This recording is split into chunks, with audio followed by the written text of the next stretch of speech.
มาแล้วขอบคุณสถานีวิทยุมนเสียงธรรม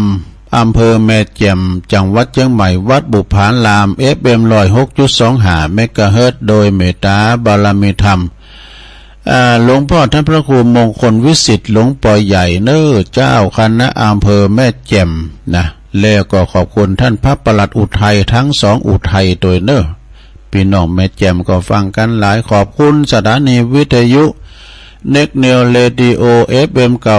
96.75 เมกะเฮิรตซ์ตั้งอยู่ที่บ้านโจงตำบลทุ่งกวาวห้างหุ้นส่วนจำกัดอนุสรณ์เรดิโออำเภอเมืองปานจังหวัดลำปางขอบคุณสถานีวิทยุชุมชนคนเหนือเขื่อนตั้งอยู่ที่บ้านดงดำอำเภอฮอดจังหวัดเชียงใหม่ FM 90.75 เมกะเฮิรตซ์ขอบคุณสถานีวิทยุเพื่อการศึกษาและพัฒนาอาชีพRadio Network FM 103.00 เมกะเฮิรตซ์อำเภอเมืองจังหวัดลำปางเด้อขอบคุณสถานีวิทยุRadio Network FM 99.50 เมกะเฮิรตซ์วิทยาลัยเทคโนโลยีเพื่อการจัดการกฟผ.แม่เมาะลำปางนะแล้วก็ขอบคุณสถานีวิทยุวิทยาลัยสงฆ์นครลำปางมจรลำปางวัดบุญญาวาสวิหาร FM 106.50 เมกะเฮิรตซ์เนอและสีคำเรดิโอบ้านนาเหลืองนอกอำเภอเวียงสาจังหวัดน่าน FM 92.50 เมกะเฮิรตซ์แล้วสักกำในก่อนน่านฟ้าเรดิโอFM 100.25 เมกะเฮิรตซ์เนอคุณลุงนิรันดร์ปันดอนตองนี่อันนี้เป็นคืนบุญต่างๆนะลงเนอะตีตัวลุงได้กล่าวมันนี่นะเป็นคืนบุญที่เปิ้นลุกมาก็เกี่ยวสัญญาณนำเสียงในไปปุ๊กพอลงไม่ลงเขาลุกเองนะเนาะบางพองก็ยังลับไหลอยู่ก็เป็นธรรมดาลูกหลานเขาเหตุการณ์มาหมอยเนาะนี่เขาลับไปแล้วก็ศรัทธาเฮาสวเนาะมันตื่นมามันถึงไขลับเอานะก็ฟังรายการกันไปศรัทธามีโอกาสแล้วก็ฟังกันไปทรงนี้ก็ไก่ที่จะออกวัดซาแล้วเนี่ยสองศีลเนี่ยสดาญาติโยมทั้งหลายวันเวลาลงเลยผ่านไปไว้นะแป๊บเดียวจะออกวัดซาทำแล้ว3 เดือนแป๊บมื้อนี่ก่อนเนาะนะจะเป็นวันมหาปวารณานะออกวัดสาก็ซุบจับตักบาตรเทโวแล้วก็เทศกาลดังหนักกฐินลอยกระทงเดินจีปีใหม่มันจะมีตลอดปีเนาะสถานเนาะการกินการต้านการวัฒนธรรมต่างๆเนาะจารีตหิดหอยเฮาไปละเด้อจารีตหิดหอยแต่ดังเดิมมาแต่ก่อนเก่าเจนปุยาตาโถเฮาประพฤติปฏิบัติกันมานะก็ตามกันไปสืบทอดกันไปสุดจินใหม่ก็เลิศจินโลนะลงเด้อซึ่งวันนี้ก็มาปะปะกันตรงกับวันปุตติ18 เดือนตุลาคมพุทธศักราช2566มานี่แล้วซะท่าน้ำใสเกินไปก็ไร้ปลาตรงไปตรงมาก็ไร้เพื่อนฟ้าแจ้งเกินไปก็ไร้เดือนซับซ้อนซ่อนเงื่อนก็ไร้ใจนี่มีพร้อมเกินไปก็ไม่ดีบกพร่องกว่านี้ก็ไม่ไหวลุ่มหลงเกินรักก็หนักใจคิดมากเกินไปก็หนักตนนี่อ่อนน้อมถ่อมตนก็เสียเชิงเข้มงวดเกินไปก็เสียคนยอมให้ทุกคนก็เสียการพอให้ได้พอก็พอดีหยวนท่วนทีให้พอผ่านเงี่ยหูหลิวตาพอประมาณสงบคำรออ่านผลงานจริงได้รับมาอ่านแล้วช่างเตือนใจ อันนี้ก็ลิขิตเขียนส่งมาโดยตังนิกรชัยน้อยอันนี้จดไว้เนาะเวลานี้ก็มาอ่านปิ้นเตอไป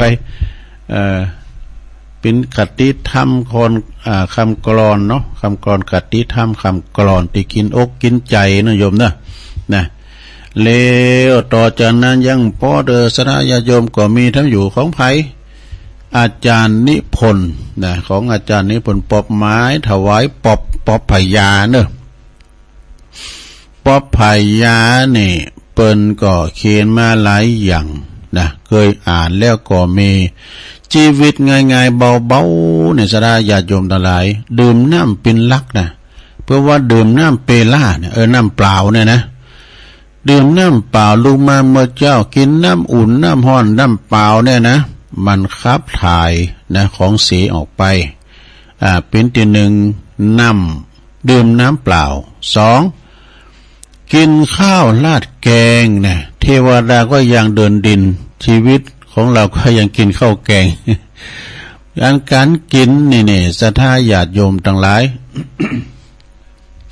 เขามีนักจะกินเสียงคาบในปั้นนี่ก็ได้คาบใน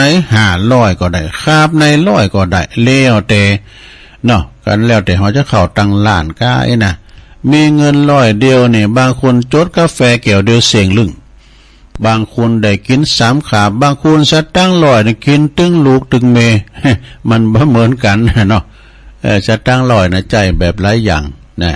แล้วแต่เขาจะใจจะสอยกินข้าวราดแกง3ของแพงไม่เกี่ยวเนี่ย ของแพงเดี๋ยวนี้มันแพงโมดศรัทธาญาติโยมเฮามาคืนยามมื้อฮอดวันศีลเด้อเนี่ย วันพระวันศีลเนี่ยลงสิ่งของที่เป็นอมตะนี่นะของดีเด้อโมเนาะที่เป็นอมตะนี่นะของดีเป็นถึงอมตะเนาะเฮาก็ฮู้คุณค่าของมันนะของเปิ้นที่เปิ้นตานน่ะเวลาว่าอย่างห่อหนึ่งเนี่ยชาวเตเปิ้นใจได้ห่อแล้วเปิ้นก็ซื้อมาของที่เปิ้นขายนะบัดเดี๋ยวนี้มันง่ายเนาะฉะนั้นนี่แต่ก่อนนี่เปิ้นว่ากินต้านมันก็เผ็ดหนัก คุณเฮาก่อนนี่มันเค็มเนาะเค็มหยัง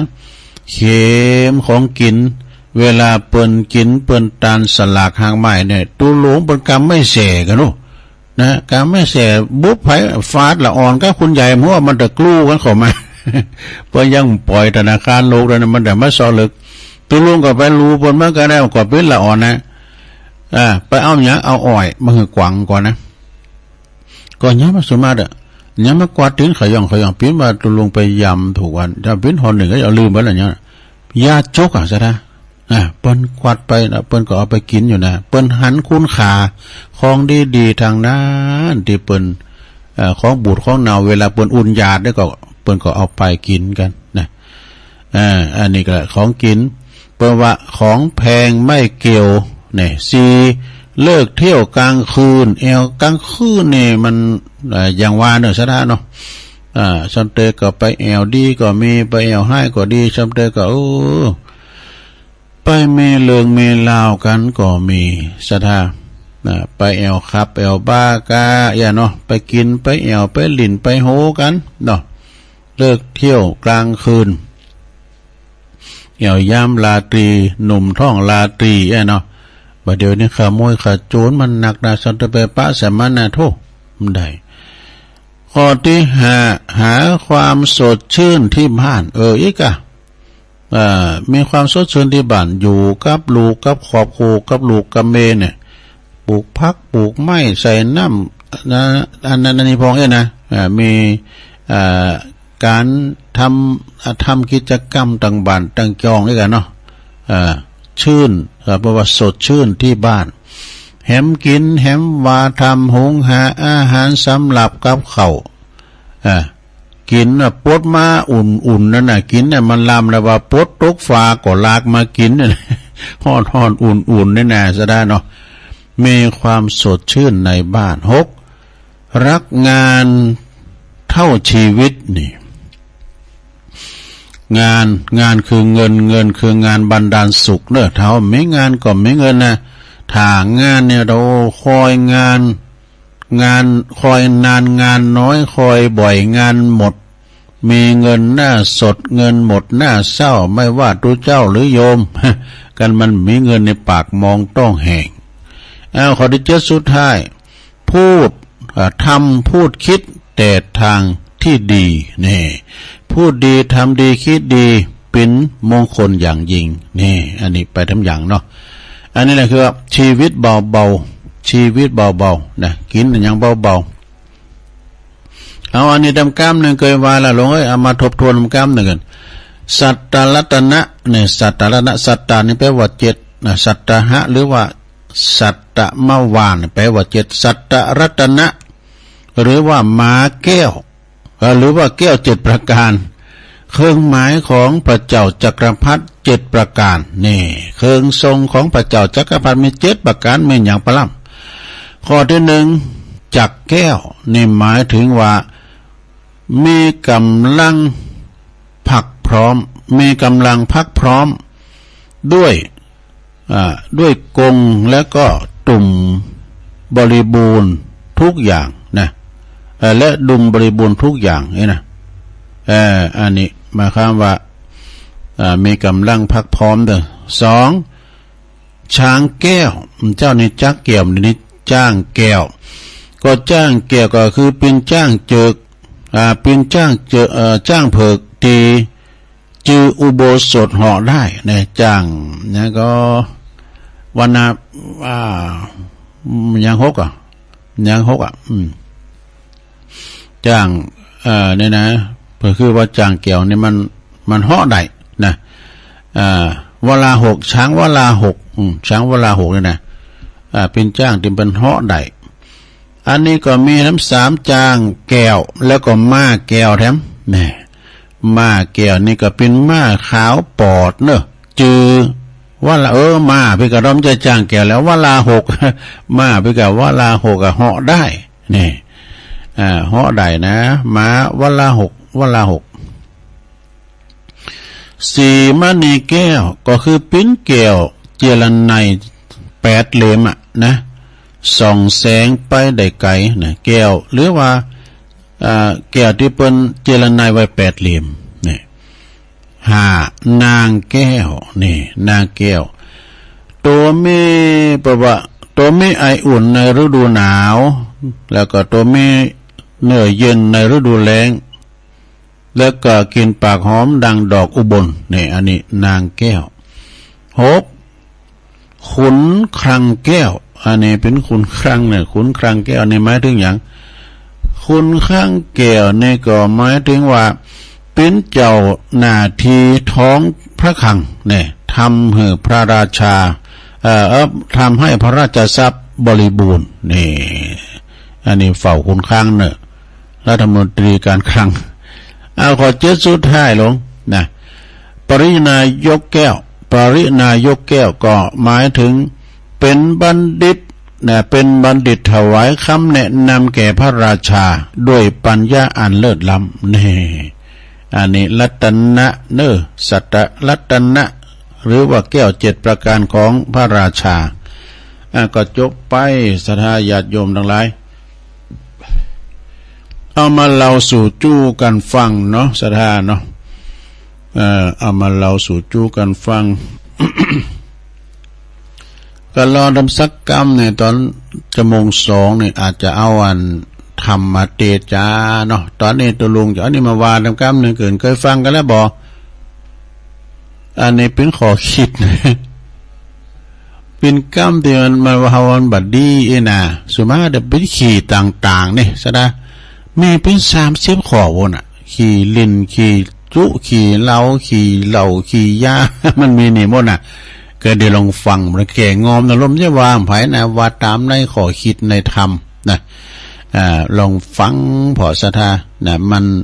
มันกินใจเหมือนกันนะฟังเอาโมนนะศรัทธานะขี่หยังปะล่ำลองฟังพอขี่ลิ้นขี่ลักขี่โลภขี่หลอกขี่ลับขี่ลบเนี่ย ขี่หลงขี่ลืมขี่ลุ่มขี่เหล่าโทษไอ้ขี่อู่ขี่ชกขี่โกงขี่ซอขี่แอลขี่วอก สุมาเด้อขี่ติขี่วาขี่จิขี่จูดดูขี่ฟินขี่ยาขี่จุขี่จมขี่แจงขี่ด่า มันจะมีกรรมอธิบายนะลงเด้อขี่เมาเนี่ย แล้วก็ยังมียังหลายแถมอยู่เริ่มขี้ข้านนี่ขี้โคดขี้อ่างขี้อวดขี้อ่อนขี้โอขี้ยืมขี้ขอดูโอ้หลายนะหลวงเด้อขี้โมนี่นะตั้งทันประครูปนว่าขี้ตั้งหลายนี่มันนึกพอแล้วนี่ก็บ่ไขดีนะขี้ตั้งหลายต่างๆนี่เนาะนะมีหลายๆอย่างทุกอย่างที่กล่าวมานี่เป็นขี้ที่บดีทางนั่นวะนะขี้ที่บางที่ขี้บางอย่างนี่พอที่จะแก้ไขได้เนอะแต่บางอย่างก็บ่สามารถที่จะแก้ไขได้เช่นว่าขี้ที่หนึ่ง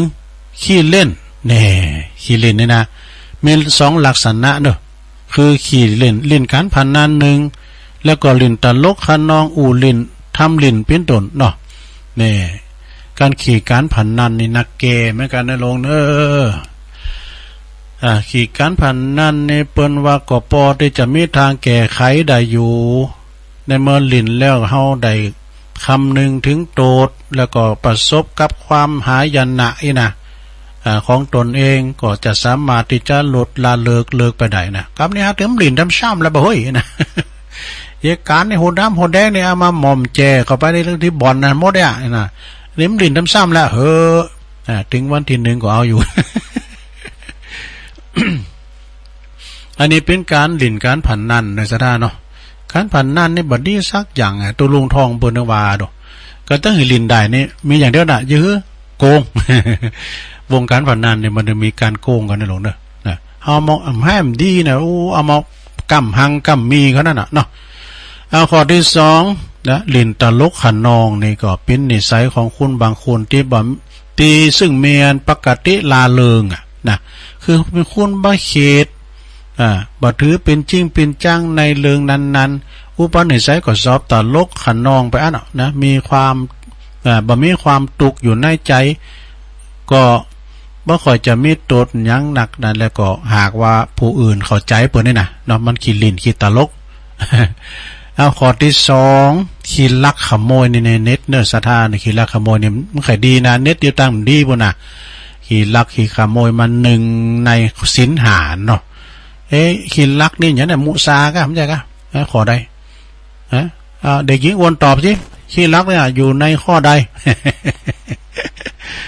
ขี้ลักขี้ขโมยขี้ประเภทนี้อันตรายสถานอันตรายอย่างได้มีโตถึงติดขอกติดตารางเนอะนะมันจะลากดูมันติดมือมามันได้ดี มันเทงเมื่อคืนนะได้เอาของกลางมันกำไว้แล้วหากปิ้นปกตินิสัยบ่สามารถจะเลิกได้นะมันปิ้นนิสัยมาขิมเม็ดคำว่าเม็ดเนี่ยเข้าใจหรอเม็ดเนี่ยมันคือว่าหลักเม็ดออกมาเนี่ยนับเป็นอันตรายอย่างยิ่งแต่หากว่าปัจจัยเป็นปัจจัยอุปนิสัยหรือว่าเรียกว่าสันดานเดิมเนาะมีเหตุหรือว่ามีความจำเป็นหรือว่าพักโพกปนลากไปบ่เอาไปขโมยบ้านนั้นบ่เศรษฐีเนี่ยนะก็สามารถที่จะแก้ไขได้คือว่าใจเปิ้นไปทางขโมยแต่ว่าพักโพกลากไปด้วยกันแบบไปกูกันเนี่ยจำเป็นจำใจต้องไปเนาะอันนี้เรื่องขี้ขโมยขี้ลักขี้ขโมยนะขโมยเขาขโมยของเดี๋ยวนี้ขโมยขโจรหนักนะลงเนอะมีมยังเฮยังหายไปเอาไว้เฮเนอะ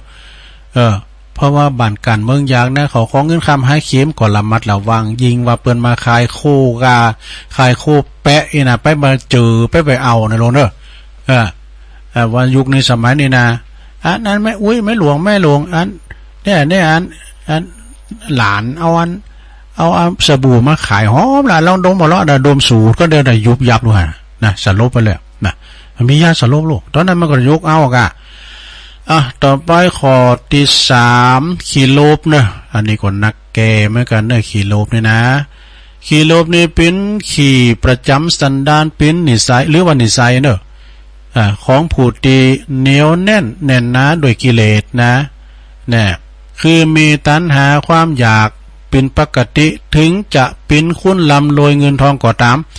ก็เลิกบ่ได้มันเป็นอุปนิสัยสันดานมันมาอย่างนั้นนะแม่ว่าจะเลิกก็ไม่ได้เฮาต้องมันอบรมนี่มันอบรมบ่อยๆมันเขาวัดเขาว่า ถึงจะดีนะเนาะขี้โลภในโลภตาจังในบดีหรือซะนะบางพองก็โลภคันนาโลภแต่นาโลภตีโลภหุนโลภเข่าคองเงินคำเปิ้นนี่นะไข่ดีโลภตีโลภต่างนี่ก็ไม่ได้นะเอาต่อไปขี้หลอกข้อที่สี่เนี่ยขี้หลอกนะขี้หลอกนี่ก็หมายถึงหาความจริงบ่มีสำหรับขี่ประเภทนี้เนอะมันหลอกลวงตุ่มตุนเปิ้นน่ะหลอกให้เขาดีใจหลอกให้เขาเสียใจหลอกให้เขาเจอเนี่ยหลอกให้เขาเจอจนว่าเปิ้นเสียใจก็ได้หรือว่าดีใจก็ได้เขาลักษณะนี้ว่าพูดเท็จนะชอบต้มตุนอันนี้ก็18มงกุฎกาเนาะเช่นว่าเป็นอันตรายเช่นกันนี่ขี้เล่นชนิดนี้เป็นอันตรายเหมือนกันเนาะ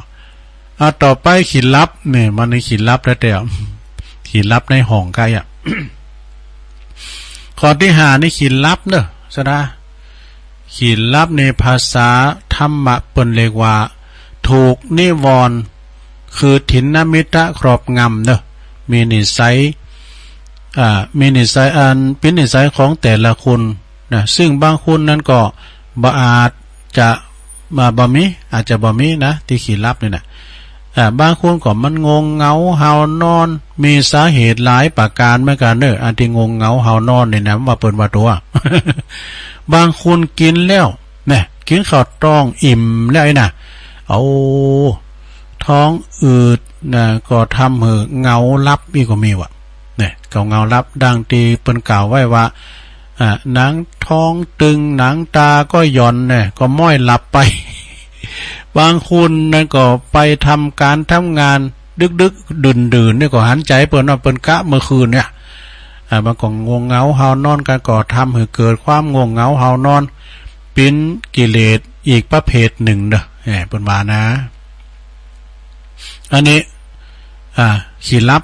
เนี่ยเปิ้นบ่ฮือทำการอย่างที่เป็นจักรกลอย่างต่างๆนะไปเลอไม้ก้ามจักรเดี๋ยวได้อันตรายนะเดี๋ยวนิ้วมือปุ๊ดนะเนาะขับรถนี่เปิ้นจะมือขับง่วงหลับอย่าขับไม่อย่าประมาณนะเปิ้นว่าคือง่วงหลับง่วงให้หลับนะจอดรถให้หลับไว้ก่อนที่จะเป็นอันตรายถ้าจอดรถก็ไปจอดที่ปั๊มน้ำมันกาที่โรงพักใกล้เนี่ยไปจอดไปเลยก็ไม่ได้เนาะต่อไปข้อที่6ลงเฮ้ยขีดลบเนี่ยขีดลบอันนี้ลบการลบงานนะอันนี้มันมาล้อมแหลมประมาณ วันนี้ว่ากะจับกันเวลาเปิ้นเล่งข่าวก็มาไอ้สมคันนี้ ก็เวลาเปิ้นยายการก็หายหัวไปน่ะมันมาขีดลบเรียกว่าลบหนี้ลบสินบองกาลบอาญาแผ่นดินลบการสวดมนต์ทำวัดนี่ มันจะมีโลเนาะเราอ่อนเริ่มก่อนมันพระหลายเนาะอันหมอมันมาเนี่ยมันถึงมาปุ้นมันแต่มาก็หิมเป็นวันตาขี่ลบสวดมนต์นี่นะลบหงหำหงเฮนมาถึงขาดความรับผิดชอบเนอะอันนี้นะแปลว่าไม่มีความมั่นใจไม่มีความเชื่อมั่นในตนเองเนี่ยขี่ลบในบัดดี้เนอะหมายความว่าเปิ้นมีการไม่งานก็ไปเวลาเนี้ยก็เปิ้นใจก็ง่ายเนาะต่อไปข้อที่7ขี่หลงเนี่ยขี่หลงนี่เป็นลักษณะของการขาดศรัทธาความเจอประเภทนี้มักจะถูกหลอกเอาง่ายๆปุ๊ดโอ้ก็มึงเขาไม่พอเปิ้นขูด ก็ปีกล้วยออกอัน100 หวีน่ะก็ไปนี่ไปไหวนี่ปุ๊ดครูบ้านน้อยเกิดปุ๊ด ไปปัดปั่นกันไปอันนี้นะอันนี้ประเภทนี้ว่าถูกหลอกเอาง่ายๆนะต่อไปข้อที่8นะขี้ลืม ขี้ลืมเนี่ยมันว่าเปิ้นว่าตัวมันขี้ลืมนะถ้าเดินตัวลงลุกจากปุ่นนะห้องใหม่ปุ่นนะจะมาสถานีไปนะกึดปุ่นได้ละได้มาถึงพี่ลืมไหมลืมแล้วยึดปีกไปต่อต่างลักได้ใหม่มาใหม่ อันขี้ลืมเนี่ยมันถึงลืมนะสะได้จะยงอะไรถ้าเดินบนถามว่าตัวลงฉันเข้าก้ามอย่างวะเนี่ยกึด70,000เหมือนกันเนอะ กึด70,000เนี่ยก็เดียวกันนะไป70,000ก็เดียวคือจะได้ละนะจอพักปังขี้ลืมมักจะเกิดขึ้นกับผู้สูงวัยสวนะซึ่งจะเป็นธรรมดาคนแก่ก็ บ่ค่อยจะมีสติสัมปชัญญะนะหลงลืมนะสมองเสริมไปพองกาอัลไซเมอร์ก็อย่าง มันถึงจะขี้ลืมมันก็สัจธรรมนะลงเด้อมันถึงจะลืมพองนะก็ไปตามสัจธรรมข้อที่9หู30ปลายมันเต้นแล้วให้กะขี้ลมนี่ขี้ลมนี่ไปพี่จะคือเป็นลักษณะของคนที่สอบอุบัติตรงกับความเป็นจริงในขี้ลุ่มบ่ะนะไอ้ขี้ลุ่มหลง 3 คู่ได้เปิกมันด้วยเว้ยอ่ะอันนี้เข้าใจหรอคำว่า3คือได้3คู่หูจักคู่คู่ได้บนตีเข่านะหลง3 คู่ได้เปิกมันด้วยมาครับว่ามันหนักโดยปริมาณแต่มันมีความจริงนะปิ่นป่อนโมหกปกลมไปเลยขี่ลุ่มนะปวดทุ่มว่าเนี่ยเนาะสมมุตินะก็ไปเล่งควายอย่างได้ไหนเนี่ยกดตาอย่ามืดโมไว้ปุตโตประสามพอตาเนี่ยปุตโตเหลือผักเดียวเนี่ยปุตโตปีกไปพอเนี่ยเป็นว่าน้ำไผ่ก้องนะอันหอยเนี่ยแผลเป็นหยาบขี้ลุ่มได้อย่างลุงทองมือก่อนอันหมาเนี่ยมันโศกอันเอาไปตำดูกันเอาไปตำถูกตอนะมันลายบุพามเนาะ ลูกโซดมา4 ตัวมันดึงพอลูกพอเต่าเอาตะหนาเป็นไปเตี้ยลูกมัน4 ตัวแล้วบุตรตาย่ำแตกเห่าด้วยแม่มันงงไงขี่ลุ่มเสียงเตี้ยเนาะก็ลูกมันในตาย่ำแตกเดี๋ยวนี้เนาะเอาบางที่มันมานหนูม้าแม่นั่นน่ะอันลายบุพามนี่ เอาหัวไปตามถูกตอเนี่ยลูกโซดมา4 ตัวมาดึงพอลูกพอเต่าเอาตะหนาเป็นไปเตี้ยโศกพันมันโศกหรอลูกมันก็เหมือนกันว่าปุตตลูกมันก็เจอแม่ก็ว่าออกจากต้องแม่มาแล้วปุตตตาย่ำเต้นแตกเดินเห่าด้วยแม่มันเป็นหลุบสมาเนี่ยอันนี้ต่างนอกมาเอาต่อไปนะขี่ลุ่ม ขี่ลุ่มในลักษณะที่ว่าอูจาไม่ตรงกับความเป็นจริงเป็นเรื่องเสียแสงแก่งแต่งเอาจัดอยู่ในประเภทพูดเพ้อเจ้อหาสาระไม่ได้นี่สระเนาะไปขี่ลุ่มนะลงเนอะขอที่10ขี้เหล้าปุรอยเจอแล้วเว้ยนะเด้ยเจอแล้วขี้เหล้าในประเภทนี้เป็นคุณประเภทนี้เป็นผู้ที่หูจักกันโทไปบางคุณนะเสผู้เสคุณเสสติเสชีวิตเสการเสงานนะมีตังเลิกใดอยู่ที่การตัดสินใจนี่มันมีเปิดเปิดนะสัทธาญาติโยมหลายมันจะว่านะเปิ้นขีดเหล่าเนี่ยเปิ้นเลิกใดแล้วเปิ้นมาโบสถ์ดูแต่เปิ้นกว่าเปิ้นจะยอมรับเปิ้นก็ทำใจขนาดน่ะมาโบสถ์แล้วมีหันลายที่อย่างตุลุงว่านะเปิ้นโบสถ์แล้วเปิ้นซิกเปิ้นโบสถ์ธรรมกายแล้วเปิ้นโบสถ์แล้วซิกพอดีก็อันอยู่ไปเปิ้นขึ้นว่าวัดตังปุนเปิ้นขาดนี่กะขาดตุลุงเปิ้นก็เอาตุเจ้าต้นนี้ไปกะก่อนไปขี่เราหลวงเก่าโลเอาไปอยู่ปุถุน้ำมันกึดเหมือนสารซะนะเปิ้นแปลงถาดเปิ้นแปลงถาดนี่แล้วไปเป็นเก้าเป็นการหานะเปิ้นก็ยิ่งว่ามีบารมีโวยนะก็จะกึดถาดเปิ้นมาหอมก็โลแปลงยังกว่าแล้วโวยนี่มันพี่ใหญ่ดูเปิ้นว่าคนล้มอย่าข้ามนะคิดเรานี่เปิ้นก็ฟื้นโตได้เหมือนกันเด้อนะแล้วเปิ้นมีคำกรลุงนานเนี่ยเขียนมาตุลุงลืมมาแล้วก็อันสุราเมรัยใช่น้ำเปล่าอย่ามัวเมาดื่มเล่นเช่นน้ำฝนไม่ว่าเหล้าหรือเบียร์พาเสียคนประสบผลกับความชั่วมัวหมองใจนี่หมดนะหมดค่าเหล้าเท่าไรไม่เคยหวั่นรอถึงวันชีพดับเพราะตับแข็ง หากวันไหนไม่ได้กินแทบสิ้นแรงคอทองแดงอย่างฉันรอวันตายเนี่ยมันอย่างอี้นะสัทธาญาติโยมเนาะไผเลิกใดก็เลิกไปเนาะแต่บางพองเปิดกินปิญญากะใสนะเนาะกันได้กินไอ้หน่อยมากินข้าวล้ำแม่ตุ๊ข้าแม่น้ำลายให้หน่อยนึงอย่า เป็นว่ามีตัวทกอย่างในธรรมนะในหนังสือหนักธรรมบอกว่าอันสุราเมลัยภัยเสพติดพาชีวิตมืดมนจนฉิบหาย1สินทรัพย์ของตนนั้นพลันวอดวาย2อาจตายด้วยทะเลาะเพราะความเมา3เจ็บป่วยด้วยโรคาพยาธิ4ถูกตำหนินินทาพาอับเฉาเนี่ย5หน้าด้านหนักหนาเวลาเมา6โง่เขลาปัญญาหดหมดสิ้นดู ปัญญาโหดไปอย่างกันซะนะเนาะแต่เปิ้นเลิกใดก็ดีเนาะถ้าเปิ้นเลิกใดก็ดีก็จะเป็นแก้วเป็นคูนมาถ้ากินต่อไปนี่ก็หนึ่งก็เสียทรัพย์อยู่แล้วนะมันแปลงเนาะกินไปมันแปลงแล้วก็บั่นทอนสุขภาพร่างกายเฮาไปจากนั้นก็เลิกใดก็เลิกไปคำพองนี่นะคำสาปุ๊บตึ้มแตะต่องเลยนะโอ้ดีแต่ออมสารแล้วหายทำนี้คำนี้เนี่ยคำสารนี่หายเต็มตีเนอะออมสารทำเก่าเดินย่างเอาทำลายอยู่เนอะลงเนอะข้อที่11ข้อที่11นะขี้อู้เนี่ยสอบคุยโวสอบคุยโมโวลมอู้ทั้งเรื่องจริงแล้วก็เรื่องที่บ่จริงนะเป็นลักษณะของคุณบางคุณก็เป็นอันอดภัยนะได้เหมือนกันเนี่ยอดภัยก็หมายความว่าปากไปอู่ไปแล้วก็เป็นภัยกับปากเองอ่ะเนาะปากพาจนเนาะต่อไปข้อที่12ขี้ช้อขี้โกงประเภทนี้อันตรายเนี่ยขี้ช้อขี้โกงนี่นะอันตรายอย่างยิ่งประเภทชาติบ้านเมืองเดือดร้อนวุ่นวายขี่ประเภทนี้ภาษาโทรไปเปิ้นเรียกว่าคอร์รัปชันนี่ว่าเนาะเอาคอร์รัปชันขี้ช้อขี้โกงเปิ้นนี่นะ ต่อไปข้อที่14ลงรับไปแล้วก้าข้อที่14พี่น้องตามเมืองฟางก็ฟังอยู่นอกเมืองลี่ก็ฟังอยู่นะมึนๆได้แต่มาแมนมาให้เตอเนี่ยเปิ้นถึงมาปีนเปิ้นนี่ มาเตนเปิ้นฟ้าห้องกระลึงนำเจ้านั้นนึกว่ามันได้จัดรายการได้ไงเนาะวิทยุตังไฟตังงานบ้านตังจอมต้องนี่ก็ดักไปกำหนึ่งหรอเจ้านะดักไปกำเดี๋ยวนี้ดังละเนาะข้อที่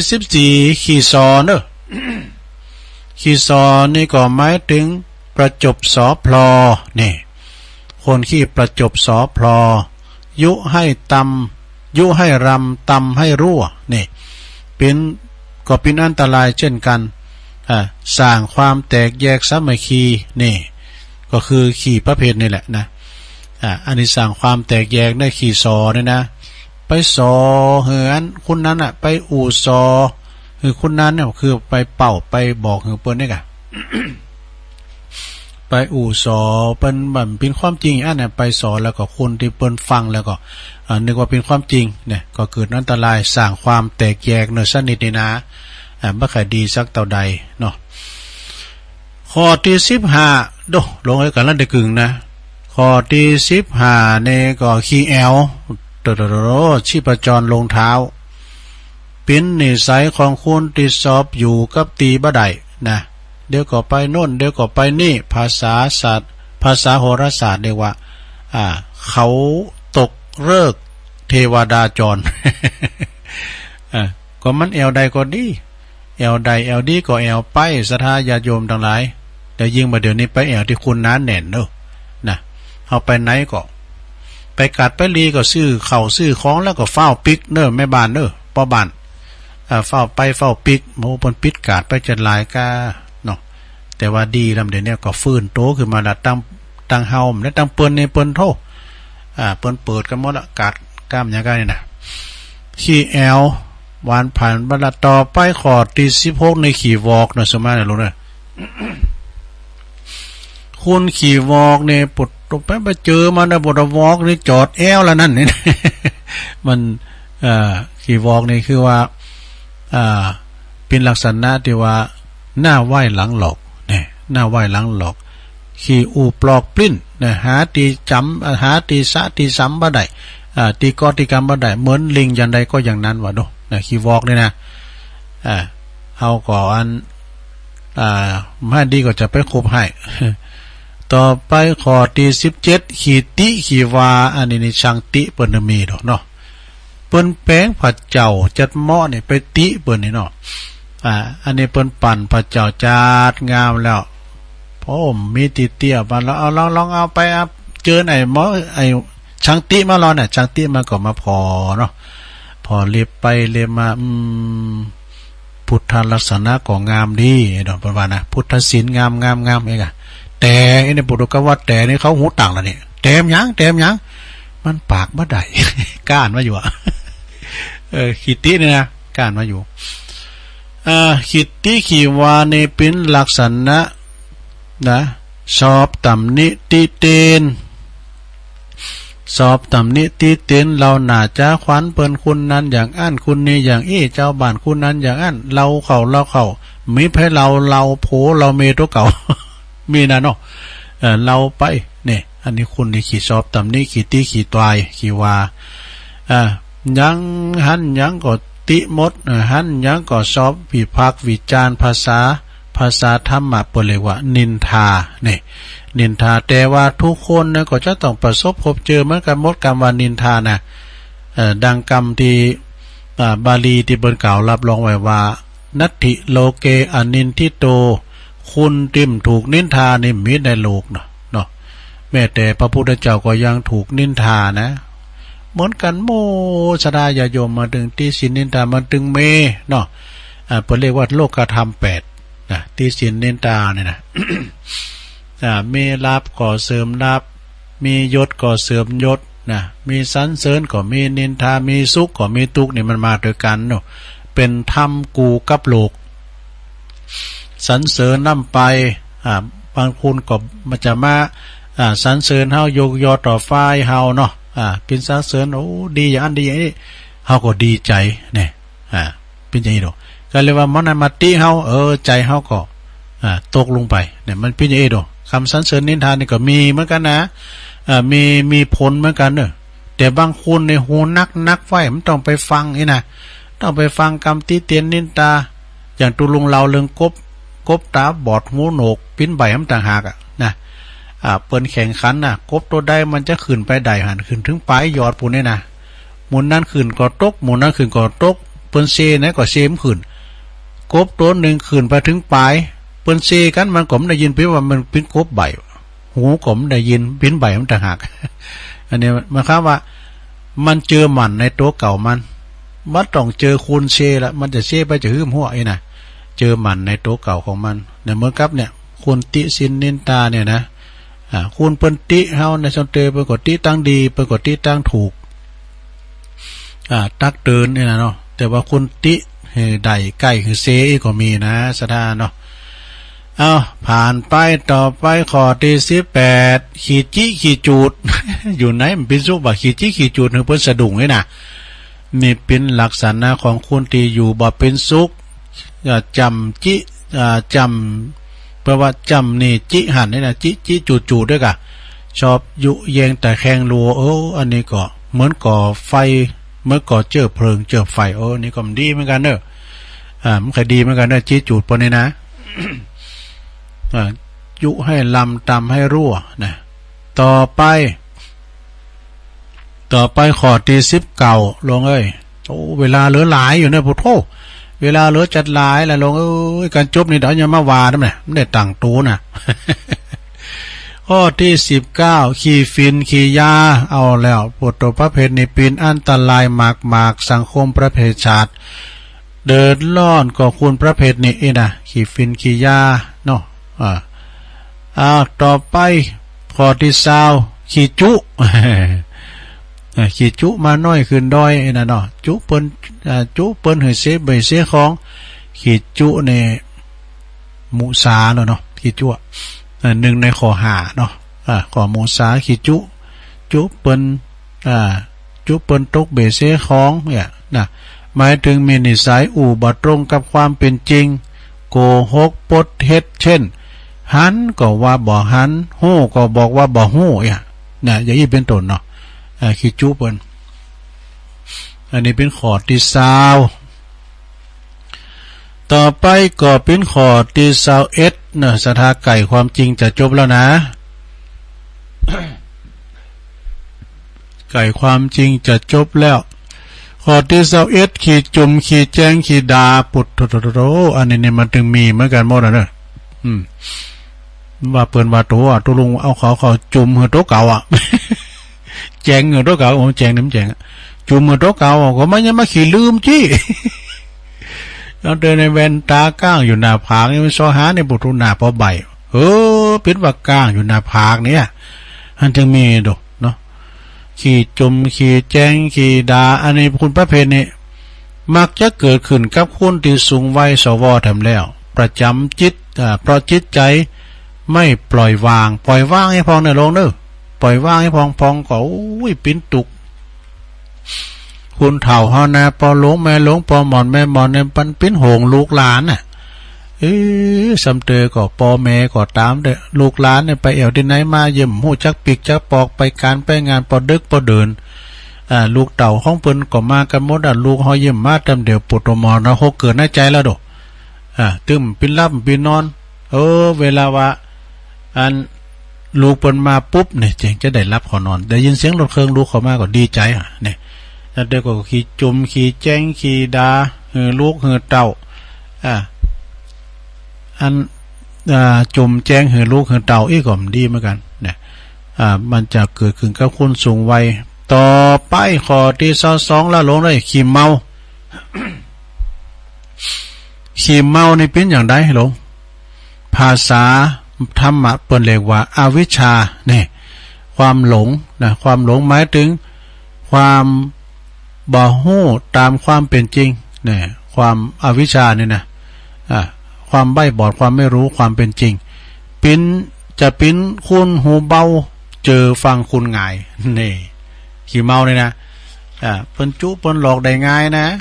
คุณขี้เมาเนี่ยต่อไปอันนี้ก็ข้อที่23ขี้ข้านปุถุคุณสัพประเภทนี่นะไปอยู่ที่ไหนไผก็ถึงไข่เอาเนอะว่าไปในไปนอกนะเก่งยังมาพองเปิ้นถามอยู่ที่ไหนอายุต่อใดเรียนจบยังนักธรรมชั้นยังได้ซักยังสูตรมนต์ได้ก็ได้กุ๊มาเนี่ยนี่นะ แต่ว่ามันหมันนี่เนาะลูกม้ามเจ้าไม่กวาดในหินไปปีนั้นเบี้ยนั้นมันกวาดวัดกว่าคดีไปอย่างเนี่ยปฏิบัติปูชานะถึงแม้ว่ามันได้กรรมอย่างแต่ว่าก็ตามเด้อ ไม่หลงก็ว่าแม่ก็จะไปอันนอนวัดทำได้อย่างในตัวนะก็ไปปิ้นอย่างก็ไปปฏิบัติปูชาที่แม่ไปกวาดเต้าตั้งสีกวาดวัดกว่าถ้าได้บุญก็กดได้กำแล้วกะห้าละโจห้าละจังห้าละนางห้าละที่ก็กวาดเพราะหรอมันมดมันใหม่เนาะมันได้ตั้งหนึ่งก็ได้ตั้งหนึ่งพองก็ปฏิบัติดีแต่โธ่ปุถุกังโขงแก้วในเมการขี้เยอะขี้ยาก็ไม่ไปกวาดเนี่ยแล้วไอ้แม่เนี่ยมันได้ยังก็เปื้อนลูกมาก็มากวาดก็มันมดมันใหม่ดูก็ได้บุญให้น้ำต่อเนาะขี้ข้านประเภทนี่ไปอยู่กับไผก็ถึงสอบเนอะเพราะคุณขี้ข้านนี้นะประเภทนี้จัดอยู่ในอบายมุขอีกข้อหนึ่งเนี่ยอยู่ในอบายมุขกันนะหลวงขี้ข้านนี่นะเปิ้นว่าที่ว่าเกียรติค้านทำการทำงานเนี่ยมักจะอ้างหิวอยากกินข้าวนะนะมักจะอิ่มแล้วมันกัดต้องอยู่นะเดี๋ยวกันไปฟ้ามันฮ้อนอยู่น่ะมันเอาอ่างขี้อ่างมันหนาวน้ำไปนะวะโอ้เจ้าอยู่กาควายแล้วเนี่ยบ่ไปมันได้ก็หาเนี่ยย่างโอ้ผ่านไปวันหนึ่งมันได้สักอย่างได้สักอย่างอันนี้เป็นคุณขี้ข้านคุณเฮานะกันคักนะอยู่ที่ไหนมอนนั้นเนี่ยมันคุณหับจางเนาะหับจางขึ้นลำใจกันยังไงเนี่ยปุถุมันดึงงานมันดึงเข่าตลอดเพราะว่าเปิ้นหันน้ำการมันเนี่ยกันเลาะและไอ้ในไผก็ไม่ไข่จางออกอันนี้ประเภทคุณขี้ข้านเนอะไปอยู่ที่ไหนเพราะว่าอยู่บ้านท่านอย่านิ่งดูดายปั้นวัวปั้นควายให้ลูกท่านเล่น แล้วก็ข้อที่ต่อไปเลยเนาะข้อที่24ขี้โคตรปุดตัวโกรธวงเล็บโกรธ ขี่ประเภทในซ้ำห้ายในสถานในคนขี่โคตรนี่นะดีอย่างเดียวตำน้ำพริกอย่างตุลุงทองวานะคนขี่โคตรขี่เกตในประเภทในปุดตัวมักจะฉุนเฉียวเนอะดิมที่อันตรายนะอารมณ์โชวูบนะคนขี่โคตรขี่เกตนี่เต้นเนี่ยมันควางหมดนะซะนะเต้นแขนโคกก็ควางแขนโคกเต้นผ้าเต้นมิดมันควางหมดเนี่ยคนขี่โคตรเนี่ยนะ ประเภทนี้มักจะไว้ใจบ่ได้ประเภทนี้เป็นคนที่ฉุนเฉียวอารมณ์ฉุนเฉียวอยู่เป็นประจำเนี่ยบ่ฮู้จักว่าหืออภัยแก่คนอื่นเลยนี่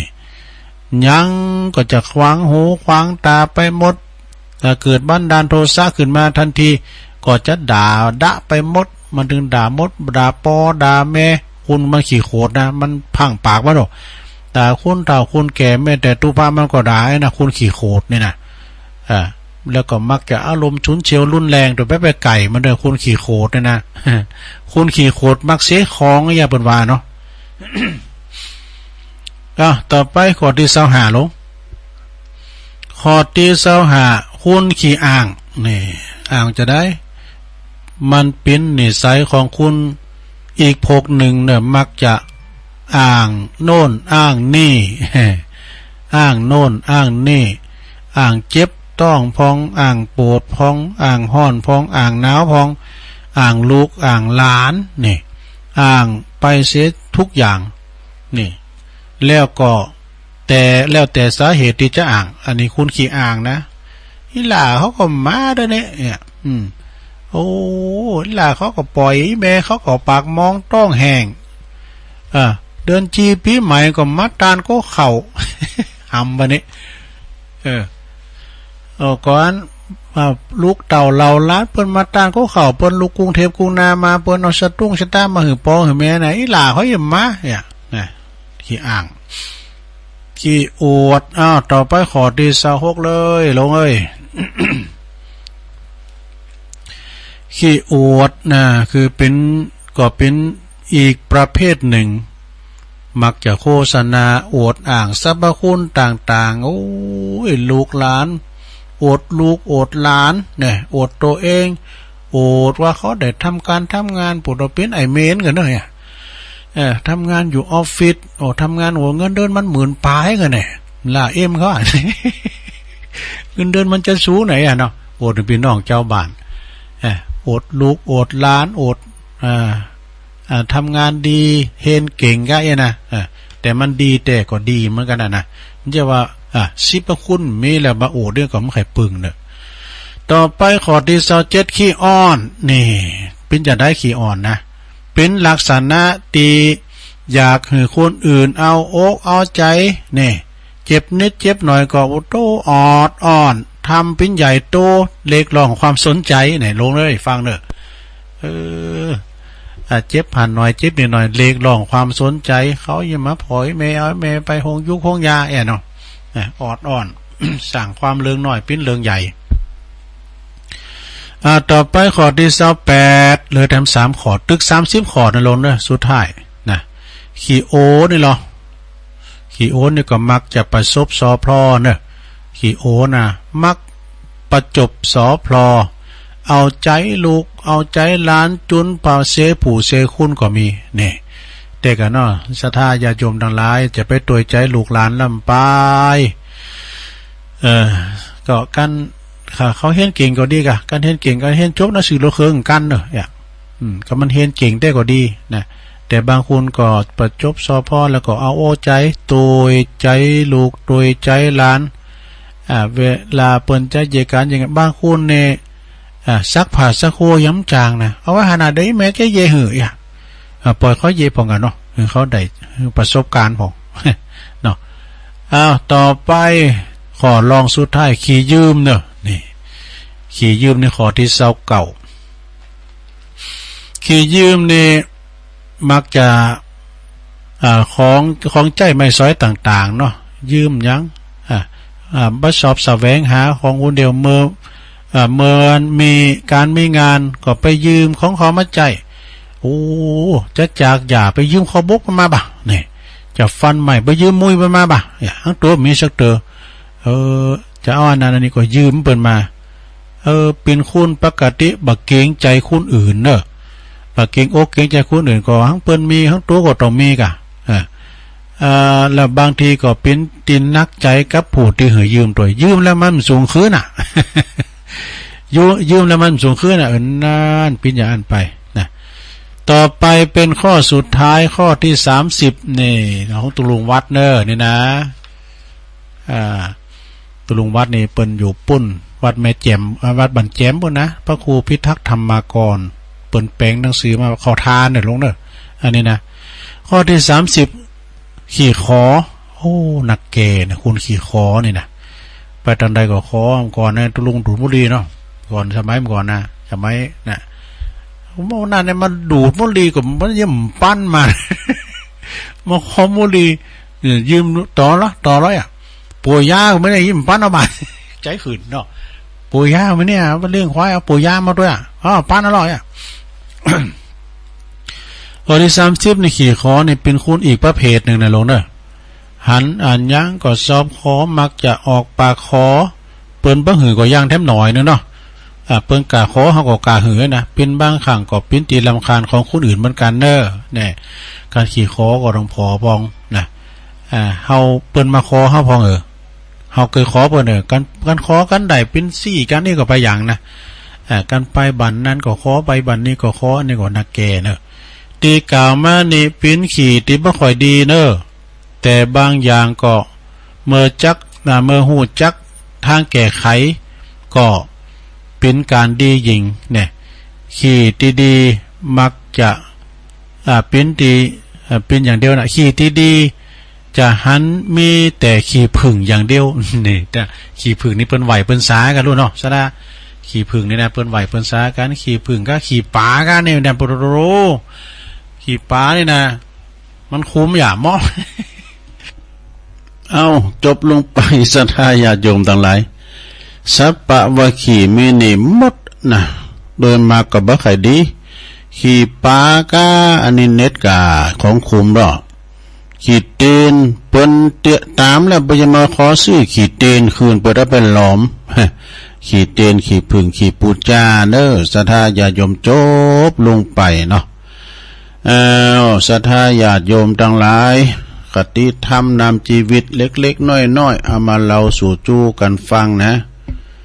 ศรัทธาญาติโยมบางท่านบางคนก็รับไปแล้วก้ายนะรับไปก่อนเป็นสังเดี๋ยวตุลุงก็เอานี่มาว่าทำกรรมหนึ่งก่อนศรัทธาเวลาตุลุงไม่เปลเลอะ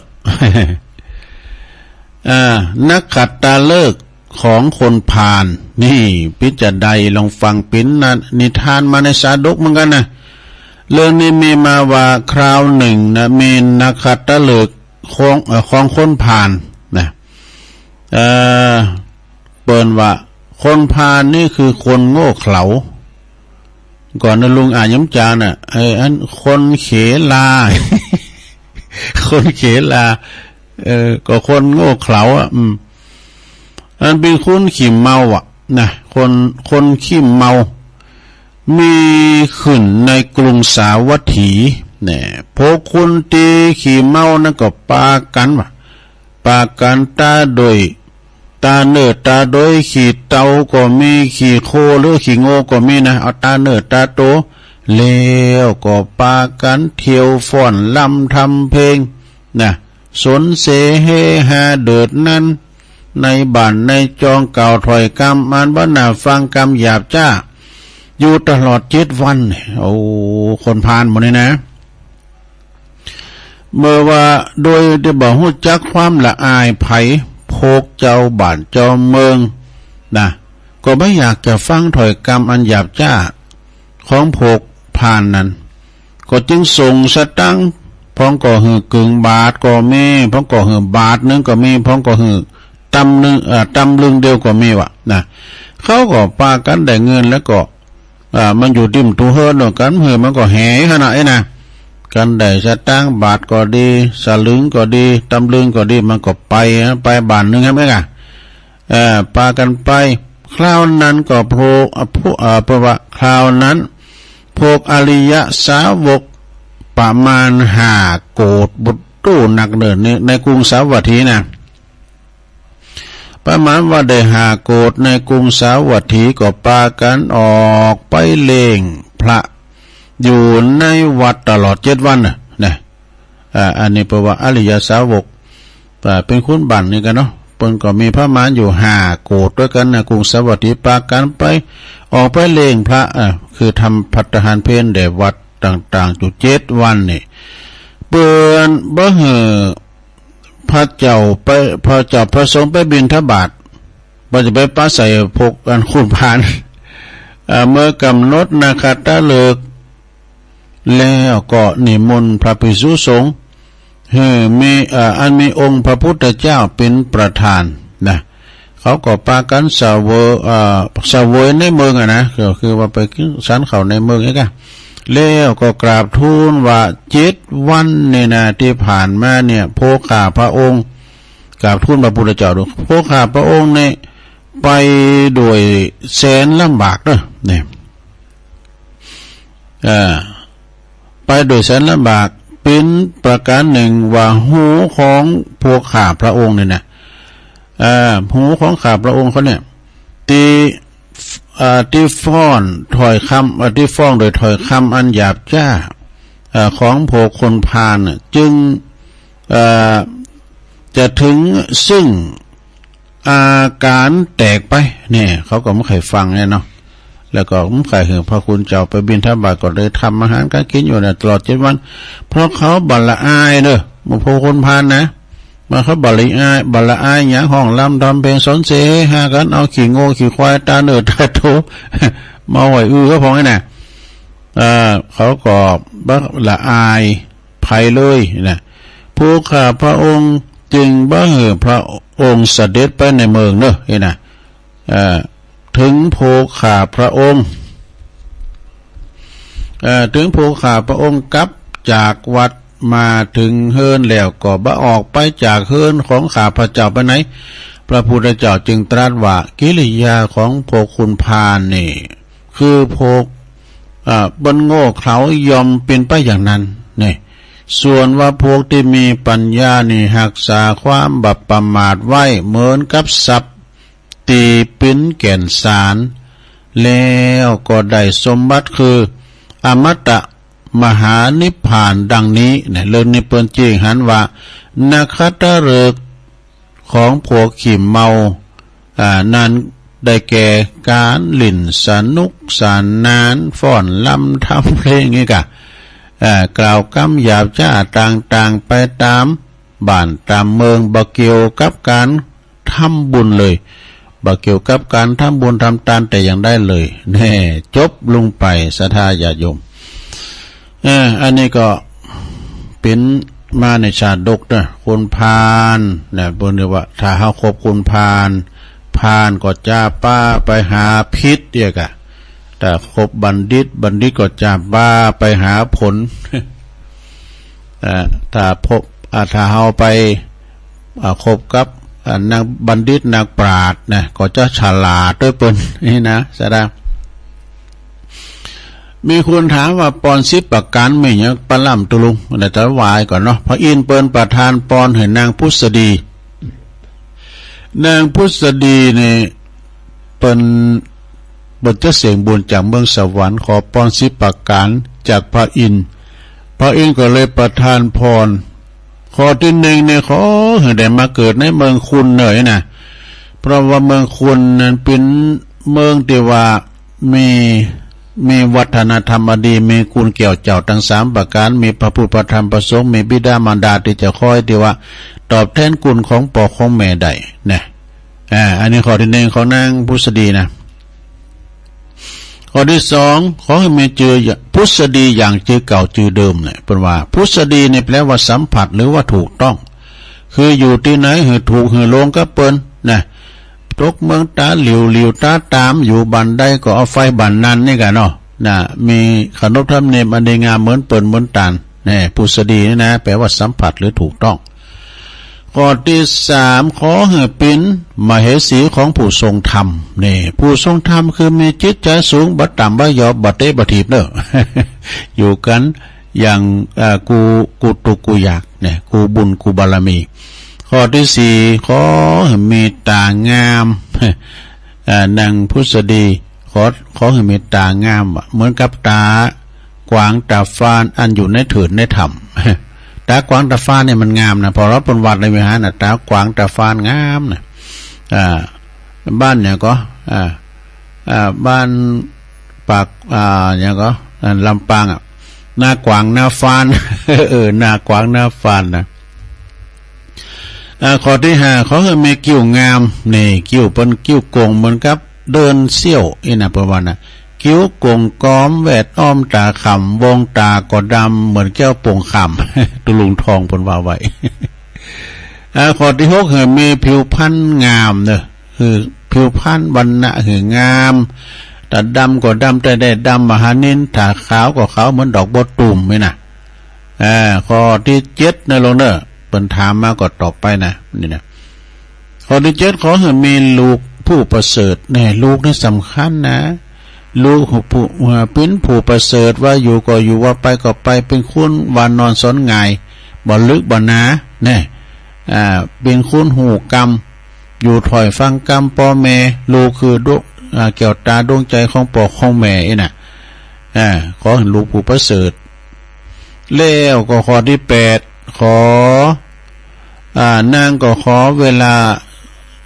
นางทรงพระขันหรือว่ามารลูกขอต้องจะนางจะไม่ใหญ่มารมันก็บอกมารไม่เล็กไม่ใหญ่ขนาดพอดีข้อที่แปดนะข้อที่เก้าเอามันจบไปเนาะขอทันทั้งสองข้างคนนั้นจะไปหย่อนจะไปยานนี่ข้อที่สิบถ้าหากว่านางไปพบใส่นักโตดที่เขาไม่โตดแล้วเปิ้นจะเอาเขาไปประหารขอได้ปลดปล่อยเขาได้ป้นจากทุกโทษหมดนั้นนี่หลังจากที่นางได้ขอป้อน10ประการพระอินทร์ก็เลยประทานป้อน10ประการนางก็เลยมาเกิดในมนุษย์สโลกเมืองคุณ อันนี้ป้อน10ประการเอามาเล่าสู่ทุกกันฟังตัดกับร่างบัจจลายมันก็เด้อ 2-3 นาทีนะเอาละเนาะศรัทธาญาโยมตัวนี้ไปตุลงก็จะได้ประกาศข่าวสารงานบุญของครูบาอาจารย์กันเด้อประกาศข่าวสารงานบุญให้ครูบาอาจารย์ก่อนอื่นเนี่ยตามปคนเนาะพี่น้องตังปูคาเหนือปีนั้นเปิ้นบอกว่าไผที่เจ็บหัวเข่านะตุลุงก็ยังได้ลองเอาได้ดูนะไผเจ็บหัวเข่าขอเอาใบตาเสือหรือว่าใบลูกยอเนี่ยนะเอาใบโบมันเอาใบมองให้มันดีนะเอามาหลายๆใบเอามาแอนไฟอะโหลเนอะเอามาแอนไฟแล้วก็เอามาลุกลุ่มที่หัวเข่าเอาโน้ตโดยเอามันถูไปถูมานะเอาถูไปถูมาว่าอาการปวดมันก็จะหายไปเดี๋ยวเปิ้นผ่าบ่าหัวคอเนี่ยมันต้าหน่อยว่าเปิ้นเปลี่ยนบ่าหัวคอเนี่ยมันต้าไอ้ดอกเอามาแอนไฟนะลงเด้อแล้วก็เอามาโมะที่หัวเข่าก็ถูไปถูมาบีบโน้ตกันไปนะมันจะหายไปเลยอีว่าก็ผมได้ลองกันเลยนะถ้าลองแล้วได้ผลจะได้บอกกันว่านึก อันนี้ปีนานจากปคนปูคาเหนือสันกำแพงเป็นยาแบบง่ายๆนะสะดันเนาะลองก่อนเด้อตุลุงก็กะเข้าแล้วกะลุนดอยอย่าไปสอบหอใบมันตาเสือกันนะ ลูกยอนี่มันก็มีเป็นสรรพคุณต่างยานะหน่วยมันก็เหมือนกันนะหน่วยมันตาเสือนี่ขอประกาศข่าวสารงานบุญวันที่22นะตุลาคมศีลหน้านี่นะคณะสงฆ์อำเภอดอยหล่อทุกวัดทุกอารามเปิ้นก็รวมกับตั้งสถานตั้งอบตตั้งเทศบาลโดยชมรมกำนันผู้ใหญ่บ้านเปิดจะมีการจัดงานธรรมสัญจรที่โขงแก้วอารามตั้ง3วัดพระธาตุโขงขาวเด้อวัดพระธาตุโขงขาวศรัทธาญาติโยมทั้งหลายก็เวลาบ่ายโมงเนี่ยเป็นต้นไปเด้อศรัทธาก็เจิญวันศีลหน้านี้ยกวัดถึงหมดไปรวมกันที่วัดพระธาตุโขงขาววัดหลวงพ่อใหญ่ที่ปรึกษาเจ้าคณะอำเภอดอยหล่อได้เมตตาธรรมหลวงพ่อพระครูสุนทรธรรมานุโยคนะไปฟังฟังธรรมจากเมตตาบารมีธรรมอาจารย์ท่านพระมหาสกุลมหาวิโรนะวัดผ้าขาวจากกังเวียงเจียงใหม่เปิ้นจะได้มาแสดงธรรมเด้อศรัทธาเด้อแล้วหลังจากนั้นนี่ติดน้ำติดธรรมแล้วเฮาก็จะมาแจกรางวัลงานนี้นะจับฉลากกันนี้ ถ้าเอาไปแม่ก็ไปเซ็นจื้อกันเนอะไปขึ้นทะเบียนเนี่ยก่อนนะจะมีพนักงานเปิดขึ้นทะเบียนก็เซ็นจื้อแก๊กเดือดถ่ายแม่รู้เขียนบ่ได้บอกเปิ้นเขียนนั่นแล้วก่อนรับคูปองมาอัน คือเบอร์รับรางวัล ต่อไปเบอร์15ได้แม่ว่าโอ้นี่เบอร์15เอารถถีบไปกันน่ะได้ขี่รถถีบไปเฮือนอันนี้นี่อันนี้เป็นของสมณกุลสำหรับท่านไปฟังเทศฟังธรรมวันที่22นะ ธรรมสัญจรบวรร่วมใจนะของคณะสงฆ์อำเภอดอยหล่อคุณจะหลงจะลายนะหลงเนอะปีแล้วจัดที่วัดพระธาตุดอยน้อยโอ้คุณบ่จะรุ่นดอยเหมือนกันเนอะในเมตตาบารมีธรรมพระเดชพระคุณพระเทพรัตนนายกเปิดมาแสดงธรรมแต่วันที่22หน้าในศีลหน้านี่ท่านศาสตราจารย์ดร.มหาสกุลมหาวิโรเนอะเปิดจะมาแสดงธรรม22นะโยมเนอะต่อไปงานต่อไปวันที่24ตุลา ก็เปิ้นจะถวายสังฆทานที่วัดหนองหอกตำบลดอยหล่ออำเภอดอยหล่อในเมตตาธรรมอาจารย์ท่านพระอธิการในวัดโชติปาโลเนาะไปกินไปทานด้วยกันเนอะ7 ธันวาเนอะก็งานบุญอันยิ่งใหญ่ของวัดเจ็ดลินเพื่อจะมีการตัดหวายลูกนิมิตผูกพระศรีมาที่วัดเจ็ดลินวันที่7 ธันวาเนี่ยก็คงจริงก็จะเริ่มตั้งแต่วันที่4 5 6 7ไปนะเปิ้นก็คือปูจาดาบก้าดับสลีกันใจนะหลายอย่างนะในเมตตาธรรมอาจารย์ท่านพระมหาพิษณุจารุธรรมโมเนาะแล้วก็12 ถึง 22 ธันวาก็งานประจำปีปริวัติกรรมปฏิบัติธรรมที่วัดม่อนฤาษีปักตั้งสามัคคีในเมตตาธรรมอาจารย์พระครูสุเมธธรรมเสวีพระสงฆ์จำนวน500-600นะจะมาในโครงแก้วอารามทั้ง3บ่มีการแป้งตู่แป้งปางกดไผ่กดมัน อยู่ในกดอยู่ในเต้นไปเต้นมันนะสดา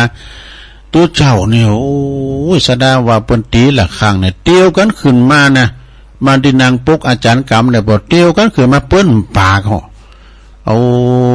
อันนี้ก็เป็นที่นาอนุโมทนาเนี่ยใครหันประสงค์หมู่ใหญ่เนี่ยสดามาซาเข้าจังหันกันเนอะ12 ถึง 22 ธันวาคมที่โครงแก้วอารามทั้ง3นะวัดปากทางสามัคคีม่อนฤาษีเป็นประจำทุกปีนะธันวาเนาะเอางานต่อไปโยมเนอ งานตักบาตรเทโวโลหันนะประจำปี ที่วัดพระธาตุดอยน้อยนี่ก็ที่เชิงบันไดนาคนะลงเนอะปากกันมาหลายปีดิมเจอฝุ่นนะเพราะว่าผมแปลงศาลาบ่ล่ะ มาก่อนก็เอาของมาวางเปิ้นจะแป้งตุไปยายไปบุญนะอย่างกูปีกันเนอะพี่น้องตั้งตำบลเหล่ายาวหลายตีละตั้งหลายปีไปตั้งไม่วางก็ดีนะหมู่ไก่หลายปีตั้งป่าสร้างก็มากันเนอะเอาตู้เจ้ามาด้วยแล้วก็มีข้าวสุกมีข้าวสารอาหารแห้งก็เอามาใส่บาตรกันเนอะพระสงฆ์108 ตุนกันนะแต่ความจริงนี่ก็บ่ถึงนะถึงพระถึงเนรเนี่ยนะยาวไปสุดเนี่ยเนอะตั้งแต่เวลา6 โมงเป็นต้นไปสดาญาติโยม30 ตุลา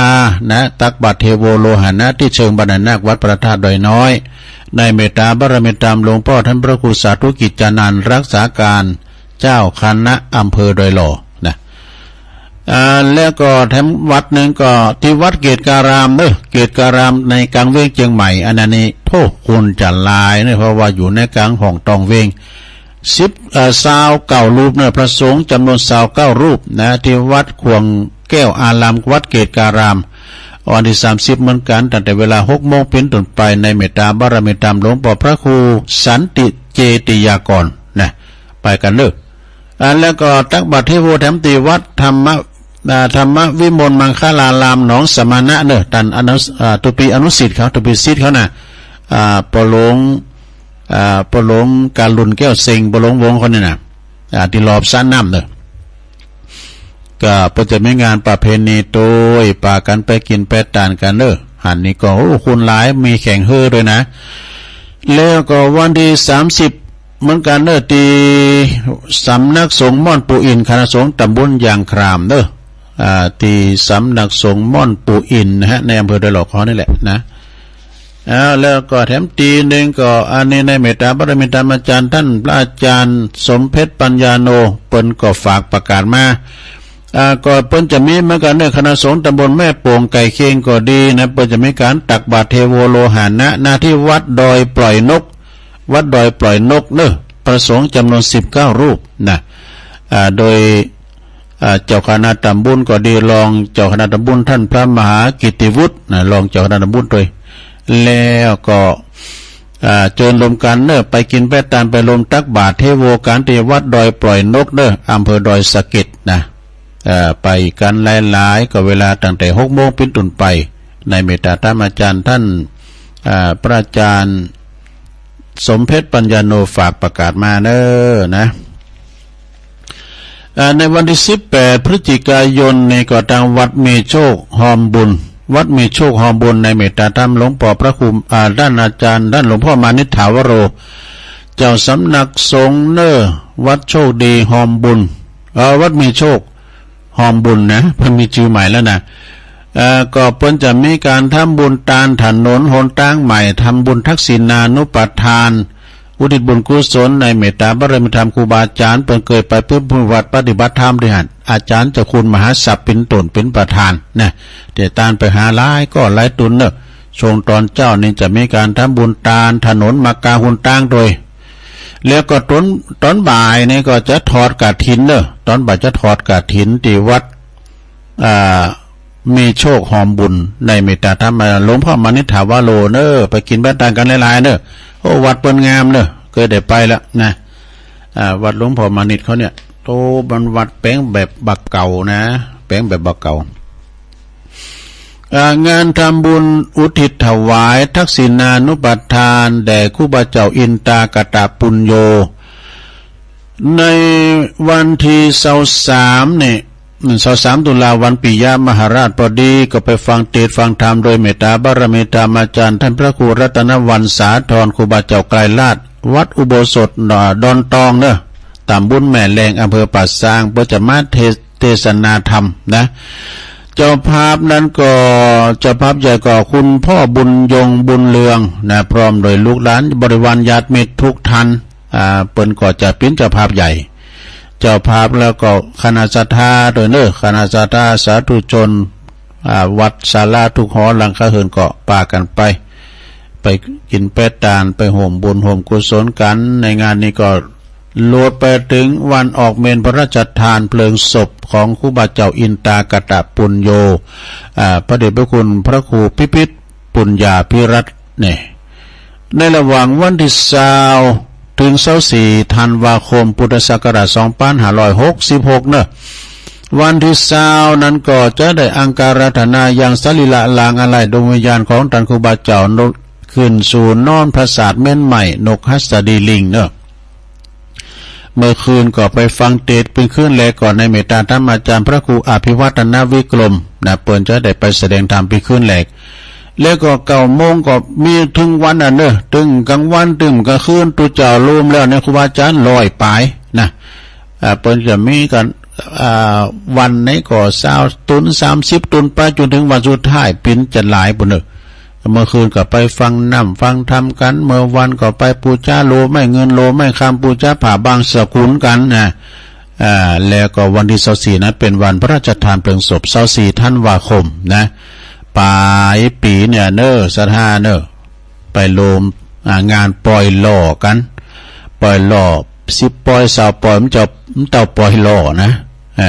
มันเต่าปล่อยหล่อในเมตตาบารมีธรรมหลวงพ่อพระครูโชติสุวรรณสอนประธานในการจัดงานในครั้งนี้ด้วยนะอันนี้ก็เป็นข่าวสารงานบุญเอามาประกาศศรัทธาญาติโยมน้อมเอิ่นจนงานที่ไหนไก่ที่ไหนก็พากันไปที่หันไปลมกินลมตานกันนะศรัทธาตุลุงได้เปิดเมื่อถือกำเตอเนี่ยกำลังเปิดบัดเดี๋ยวนี้ศรัทธานะเน็ตตุลุงบัดดีเฮ้ยปุถุนาบุญแต่อาจารย์พระครูอภิวัฒนวิกรมเปิ้นเอาเน็ตสำรองไว้หือนี่นะที่เปิ้นเสียบปลั๊กแล้วก็มันมีแข้งมีขาจี้ขึ้นฟ้าวะนะอันนี้เป็นวันเน็ตสำรองตุลุงถ้าวันใดมันบัดดีเอานี่ใส่เลยนะดีเต้ฮะการนั้นมันได้มันนางอู่นางจ๋านะลงไฟแดงมันออกแมปป่ะเอาตุลุงก็เตียวไปโฮงหลวงเอามาใส่เอาดีเลย อันนี้ต้องขอบคุณในเมตตาธรรมอาจารย์พระครูอภิวัฒนวิกรม2 เดือนแล้วอย่างนี้นะ 2 เดือนละเตียมันล้วนอย่างนี้นะดีนะมันมีเน็ตเคลื่อนที่เป็นเรียกว่าเน็ตสำรองบุจะเติมไหวมันสัก100กันเติมไหวมูลแล้วก็มันสิ่งไปมันได้ที่จริงก็มันลำได้แต่ใจมันเอาไว้สำรองกันมีตัวนี้เนี่ยโอ้ดักเสียปอนลง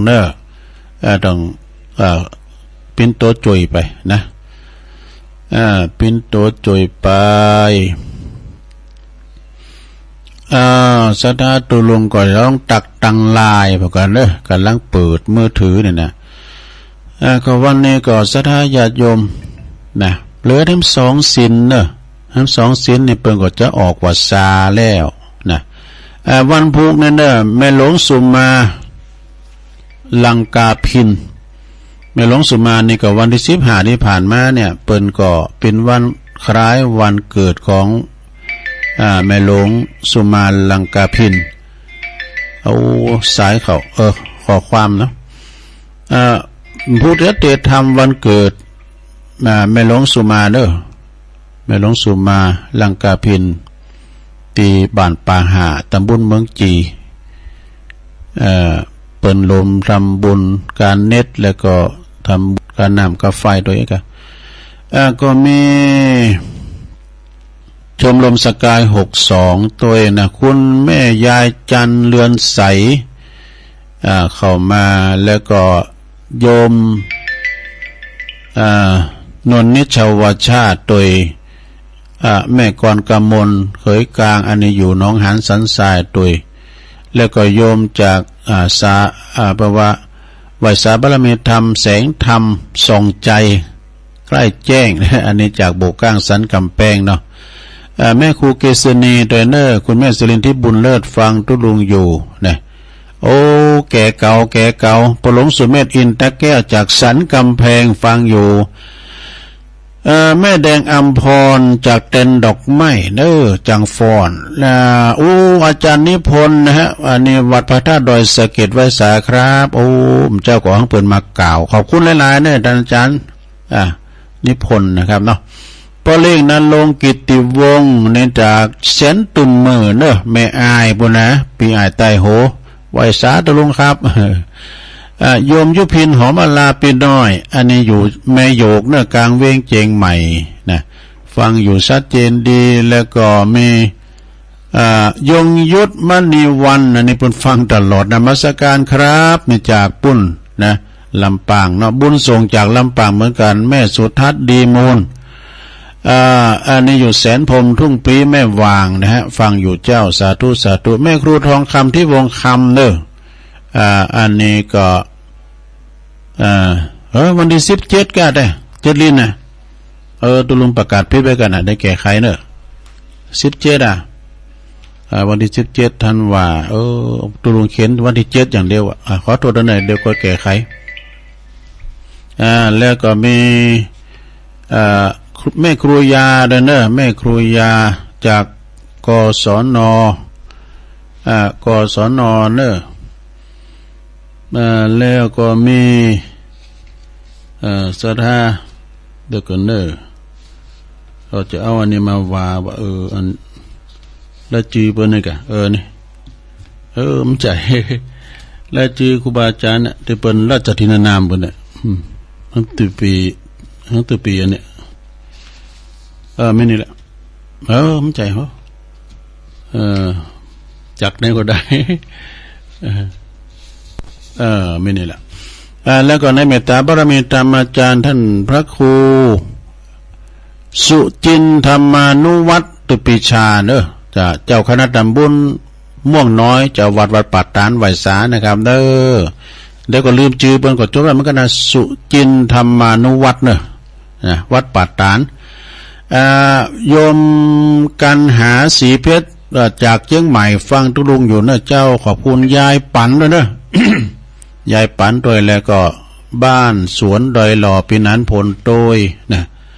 อันนี้ตักไปตังลายปิ้นตีเรียบร้อยก็ขอขอบคุณเนื้อที่เปิ่นตักมาตังลายได้มาตักมาตังลายด้วยกันต่อไปตุลุงก็จะลองเปลี่ยนบรรยากาศเด้อสถาสมควรเวลาเนาะที่จะได้ลองลองจ้าตักตายพี่น้องสถาต่างบ้านต่างจองให้นะฟังกันอยู่ก็โทรมาที่เบอร์0899555606นะก็ลองโทรก็มาตักตายแจ้งผลการรับฟังก็ได้นะฝนในทำมีแล้วเด้อฝนทำตกละดาวติมฟ้าเจริญพร ได้ครับ อ๋อหลวงพ่อเนาะหลวงพ่อกฤษงานเยอะพุทธอุทยานปางโมก ไม่ต้องฟ้องอ่ะ ฮะ รอบแรก หลวงพ่อกฤษฟังชัดเจนเลยนะหลวงพ่อนะวันนี้ของสมุทรตัวอยู่คอทั้งคู่ อ๋อ สมุทรสมุทรที่ผมอยู่นี่มันจะชัดเจน อ๋อครับ เข่ามันรอบ นั่นน่ะ ๆการครับ ถวายความเคารพหลวงพ่อครับ หลวงพ่อกฤษนะจากเชียงดาวเจริญปอน ครับไปสาครับลุงที่ต่างฟังนะครับตั้งแต่แรกครับ เพราะนั้นประเสริฐเนาะ โอ้เหตุสำหรับอันที่รับประโยชน์ถึงฟังถึงวังเด็กถึงแม่นแก้นะครับ ครับ อีกขั้นที่โตที่เขียนจังหวะนั้นนะ แต่กะขี่ทั้งหลายนะมีสักอย่างดีขี่ป้าเนี่ย มันไม่ครับคนเขามี108แต่ลุง ขอบคุณคนนั้นหลายๆเด้อ ครับชัดเจนดีเลยทุลุงฟังแล้วผมมันใจหูอันชัดเจนดีครับขอทุนเราอยู่เย็นเป็นสุขมันยังลงสวยแกลูกแกหลานแกบอกไปครับ โอ้สาธุขอบคุณเจริญปอนปอนานเนอะตัวแทนน่ะพี่น้องเมืองนานเนอะเจริญปอน แปดเจ้าทุลุง แม่พิมพ์ป่าแดดเนาะ เจ้าปอนทุลุงไปเจ้าและเจ้า ดีกะ ชัดเจนดีเนอะ อนุโมทนาแม่พิมพ์เนอะ เจ้าไว้สาเจ้า ป่าแดดก็ฟังกันหลายแม่โนนเขาเจริญปอน กราบไหว้สาเจ้าที่ลุง อันนี้แม่ซีทอนเนาะ เจ้า น้องบัว เจ้านี้ชัดเจนดีขนาดเจ้า ดีกะ น้องบัวชัยปากการเนาะเจ้าไหว้สาเจ้า โมทนาสาธุเข้ามาแถม089955560506เจริญปอน ครับนมัสการทุลุงผมสารนั้นพระวิษาจังหวัดน่านฟังเลยครับผมวันนั้นนานเนี่ยย่างไปมื่นได้ ครับบ่ได้ฟังหลายคืนเมื่อคืนนี่สะดุ้งตื่นมาตี 4จับพอดี จับพอดีได้ฟังตั้งแต่บท21ไปเห็นถึง30นะทุลุงอันนี้เป็นกำมนกำเงินไหนนะเปรียบเทียบเนาะปะนั้นเนาะครับผมวันที่28-29นี่อำเภอเมืองสามีการแข่งเฮียเลยออกพรรษาน่ะตัวนี้กิจนาวัดมุญยืนพ่อแม่พระเขาพี่น้องลำปางก็ดีเชียงใหม่ก็ดีที่ของรายการถ้าจะไม่เอามาที่ไหนก็28-29มาแข่งเฮอเนาะอำเภอเวียงสาเนาะครับผมประเพณีมุญยืนถ้ามาแม่พระเขาพอพระเขาแบบท่านนี่ก็มาเดี๋ยวหาคนผมจิบได้การเดี๋ยวบุญประกาศมันอยู่หลังบ้านทองไม้เนี่ยหลังวัดบ้านเนี่ยก็บ้านทองไม้บ้านทองไหมครับผมจากแต่รถมานี่มัน5 โลไปใส่อำเภอละหน่อยนะยินดีต้อนรับยินดีต้อนรับแม่ทุกคนนะครับเด้อขอบคุณนานเด้อครับผมสาธุ28-29เน้อเวียงสาเนี่ยเป็นแข่งเฮอนะระดับประเทศกันเน้อเจริญปอนเจ้าภาษาเจ้าทุลุงทุลุงร้องออกฟังทุลุงฟังได้ยินเสียงโดยน้อยวันนี้ทุลุงมาเลยแม่ยังก่อผู้สาวเจ้าอุสาวคุ้มตะวันแต่กะอุสาวทุลุงจบมันเนี่ยจับพอดีจับทุลุงออกพอดี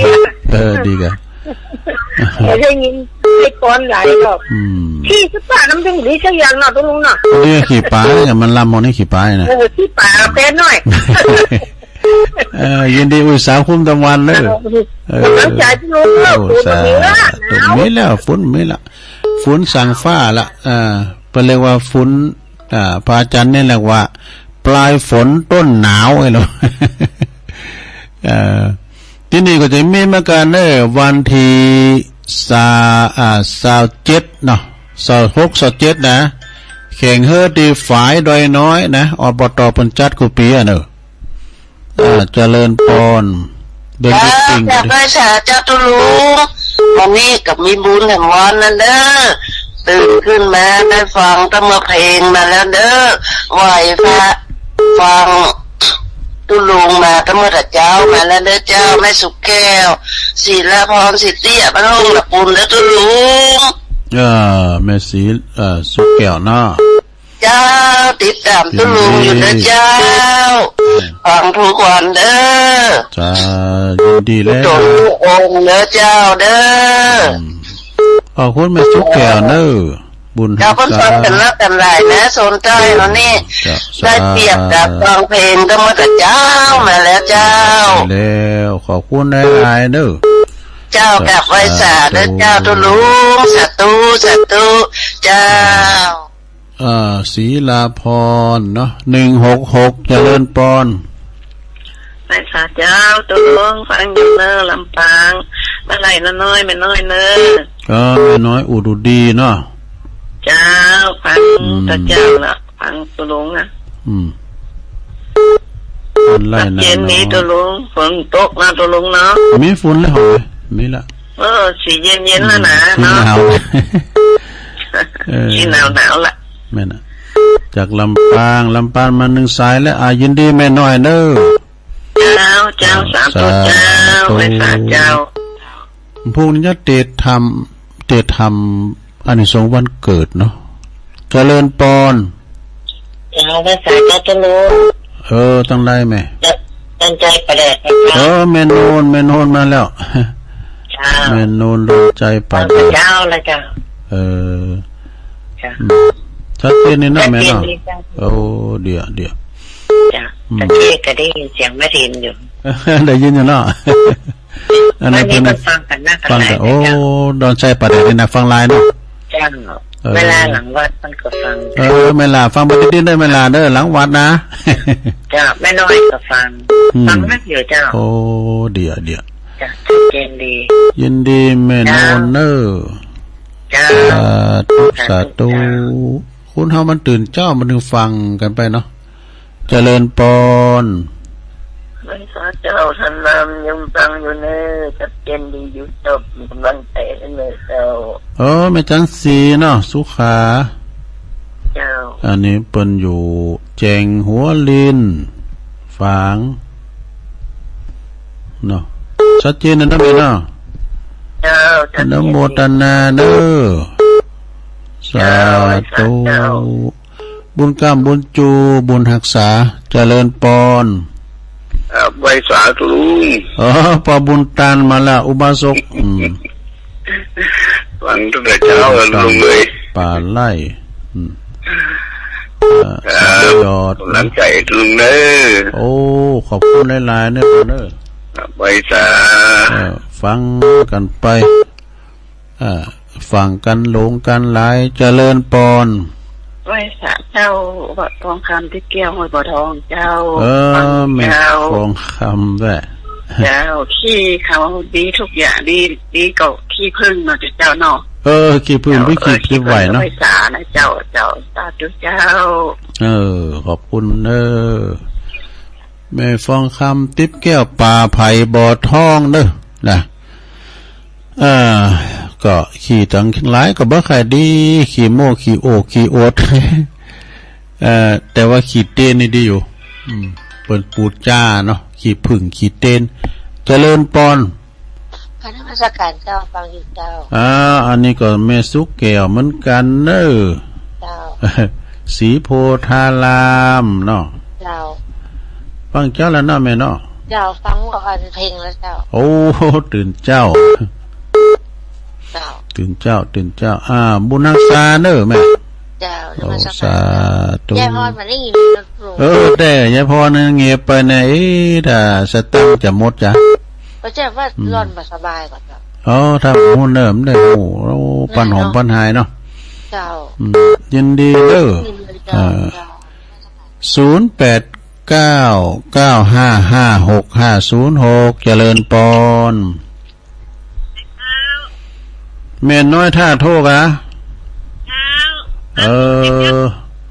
แม่น้อยท่าโทกลำปางมาแล้วเป็นกำลังใจเนอะโอ้บุญรักษานะแม่เนอะอยู่ดีมีสุขสาธุสาธุเนาะนาบูแหละปดโตเน็ตเคินทีไม่นี่ กันอ่านเน็มได้จ้าแต่ดักแซบอ่ะเจริญปอนนี่มาสมบูรณ์เลยแม่สมบูรณ์นะลำปางนั่นแหละเนาะแต่บ้านไร่ศิลาทองเหมือนตัวแม่ลำปางมาละบ้านไร่ศิลาทองเนาะจ้าหมอให้ลูกผลเราขี่สปะเป็ดขี่สปะขี่ตั้งหลายก็ไม่ค่อยดีขี่ผึ่งนี่ดีเนาะเป็นไหวเป็นซาเราขี่ผึ่งนี่ดีขี่ป้าสำลำนะจำกับมันเข้าคนเลิกก็เป็นหิ้งเราฮักเราบอกเลยนะหอมโอเคหอมเตรียมกดแอนพริกแห้งใส่นะเนาะแม่เนาะเหมาะถ้าเขาบอกเขามักส้มคนนี้มาขำเขาเคยจำเสร็จตั้งขำลำนะตัวน้ำลายใหญ่ด้วยยินดีไม่สมบูรณ์เลย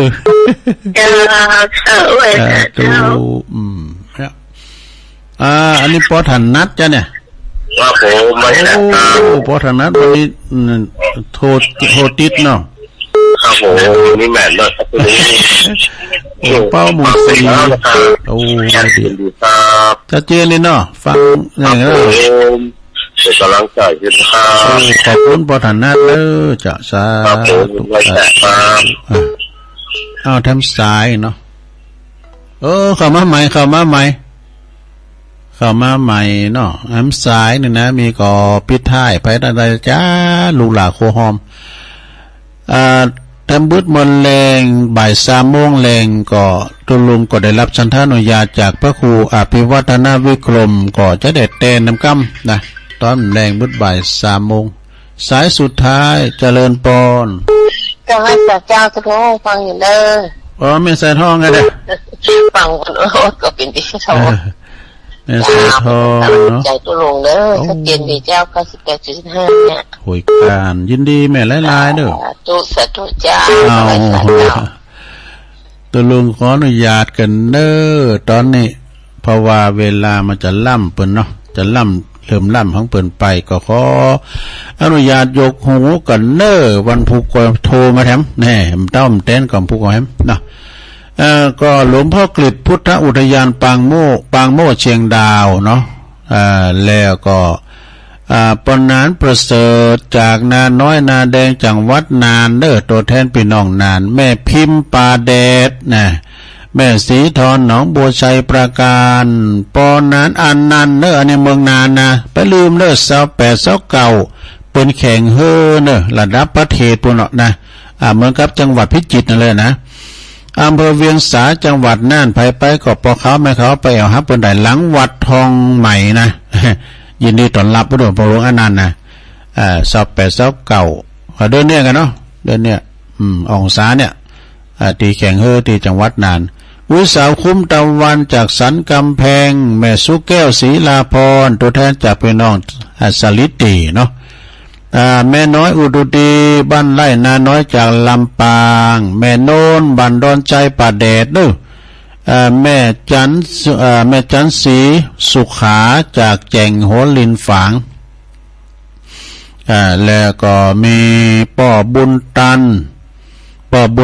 ป่าไร่จากเจดีย์3 ยอดอำเภอป่าสร้างเด้อ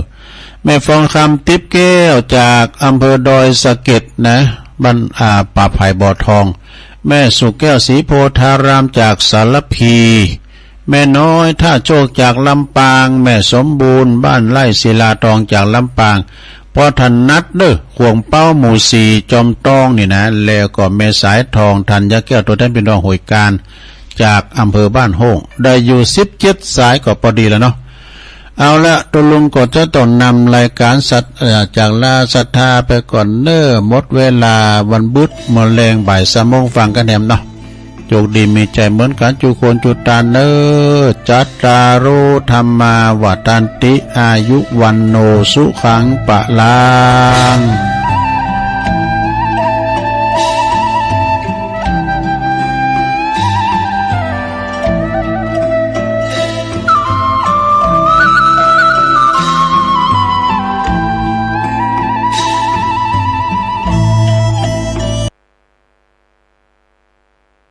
ตั้งต้นใหม่รู้สึกตัวเองที่ลมหายใจใหม่ถ้าใจเรายังไม่สงบรู้ใจเราสงบแล้วเราก็หัดพิจารณาตัวเองพิจารณาคนเรามีอะไรบ้างมีอาการ32มีผมมีขนมีเล็บมีฟันมีหนังแล้วก็พิจารณาความจริงของผมเป็นอย่างไรของขนเป็นอย่างไรของเล็บเป็นอย่างไรของฟันเป็นอย่างไรของหนังเป็นอย่างไรพุทธเจ้าจะบอกว่าปัญจกรรมฐาน5ให้พิจารณาว่าเกศาผมโลมาขนนขาเล็บทันตาฟันตะโจหนังแล้วก็ย้อนกลับว่าตะโจหนังทันตาฟัน